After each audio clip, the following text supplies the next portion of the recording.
What's up, everybody? It's AJ with etrailer.com. Today we're going to be checking out the Swagman XC2 platform style bike rack on our 2021 Jeep Cherokee. It's going to be a platform style bike rack, like I said before, which means it's going to hold the bike by the frame here.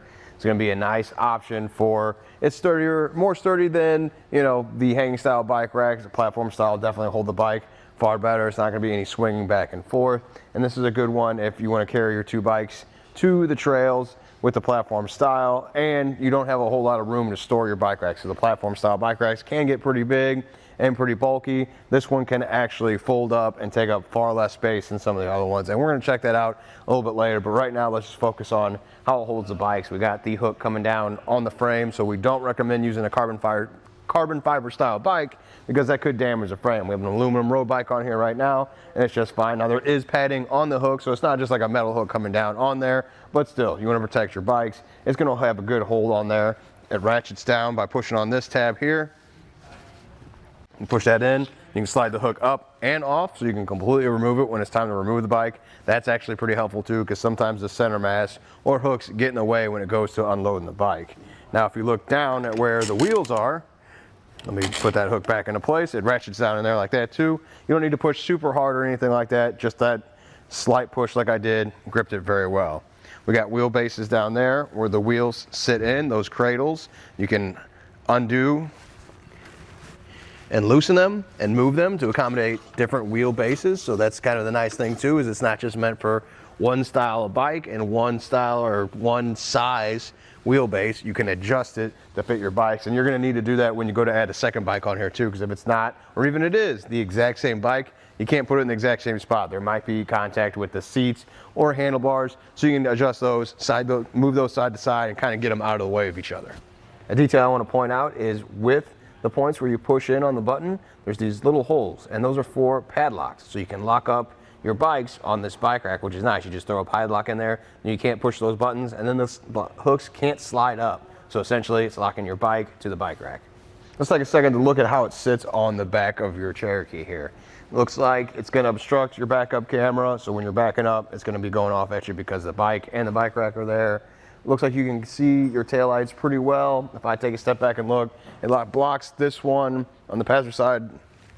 I guess not much at all. It was just the angle I was standing. So that looks like that's going to be fine too. So people are going to be able to see your taillights if you drive around at night and you got their bikes on there. Even a second bike won't obstruct it too much. The one thing that might change the thing is it depends on what hitch you have and at what level that is. That's going to change where the bike rack sits just a little bit. So in terms of, or well, at least at the exhaust here, you can see on both sides, it's kind of close to those tires. So you want to be careful on those long road trips. If the exhaust is getting to that tire when you get to the trail, definitely make sure that your tires aren't cooked. Now we're going to remove the bike. So same as we did before. Remove these hooks. Put them on our empty wheel hooks. I probably don't really need to remove this one, but I'm just going to do it anyway. Get that up and out of the way. So we still have our center mass. Be careful with the pedals. You see if I try and go this way, clearly it's going to make contact. So I'm going to bring it back to remove it. Without the hooks there, it's far easier to remove the bike and set it aside. You can also fold down the center mass and get it out of the way. So I do like that feature too. You're just going to pull a pin here at the bottom and you can fold it down. Now you're going to replace this pin on either side to lock it in. I'm not going to do that right now because I'm going to fold it right back up, but just wanted to show you, you can open the tailgate now that the center mass is down. So that's kind of a nice feature if you've got the bikes removed and you want to get to something back there. You can easily do that. It's far easier than getting your tools out and removing the whole bike rack just to open the back hatch and get to something you forgot. Now let's get some measurements real quick. You can go from the bumper to the furthest out point. Looks like the wheel cradle is going to be the furthest out point here. If I can eye that up correctly, it's going to be about 17 inches from the bumper. So it's going to stick out like a bike rack normally does. So just be careful when you're backing out of tight spaces or even pulling your garage and you go to close that down. You don't want to forget that's back there. That would be bad. So let's see how close it is to your bumper now. So from the bumper to this wheel cradle now, we're going to go, it looks like right there at 5 inches. Yeah, so you got 5 inches of space here between the bumper and the bike rack, which isn't a whole lot, but as you saw as I removed that bike, it was plenty to tilt it this way a little bit to get around the center mast. So then ground clearance is going to be our next one.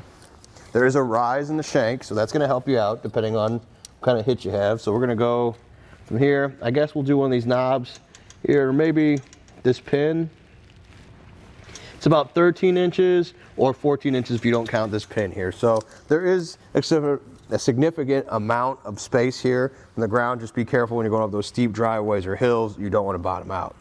Taking a look at the bike rack with nothing on it, it's about as long as our Cherokee, but you can actually fold up the arms, take up less space, which is going to help you out not only on the back of your vehicle, but maybe more so when you go to store it. So if you don't have a whole lot of room in your garage, you can fold up the arms and take up less space. So you just pull these pins on the side, fold up the arms, line up those holes there on that arm and the base, and push them in.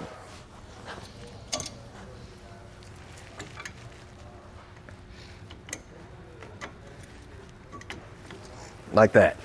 Size reference that might help you out is now it's no longer wider than your license plate. So we went from the whole vehicle to smaller than the license plate.